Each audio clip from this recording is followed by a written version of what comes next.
Good morning. I'm hosting Coffee with Bob today. Dr. Long is away working on the Advent sermon series because Advent is right around the corner. This pandemic has been difficult on everyone, but it's especially been painful for those who, for one reason or another, don't have the wherewithal to understand what all is going on. Nina Ambrose is very close with her father, Roger. But Roger has been suffering from Alzheimer's disease for several years now. And at the beginning of this year, in January, he finally had to go and live in a nursing home. Well, not too long after that, the pandemic really hit in full force, and there was the shutdown, and Roger's nursing home, like so many others, was closed to any visitors. And so Roger, who has Alzheimer's, was not understanding what all was going on, and he was in a new, unfamiliar place with unfamiliar people and cut off from family contact. Well, that same disconnection hit Nina as well. She needed to see her father. Because of the shutdown, Nina was furloughed from her job, and so she was out of work and disconnected from her father. She heard about a job at the nursing home, and so she applied and was given the job.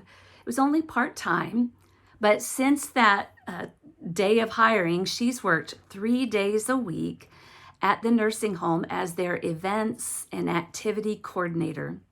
And so she spends her workday helping to raise the spirits of all the residents of the nursing home. She coordinates activities, exercise. She has time where they will have sing-alongs, and she is able to connect with all these memory care patients with songs from their past, their childhood. She loves it. But after each day's shift is over, she gets to spend that time visiting with her father. Now, this reconnection with his daughter has been so good for Roger, but it's been great for Nina as well. Not only in the connection with her father, but also she has discovered a new passion. She loves taking care of the people of this nursing home. So much so, she is working to make that her career, not just now, but for the time after the pandemic. When we are faced in a time like this pandemic, it's easy to draw within ourselves. But the truth is, when we will reach out and make a difference in someone else's life, it usually blesses our life as well. I mean, to be honest, don't you feel good when you do good things? There's a reason for that.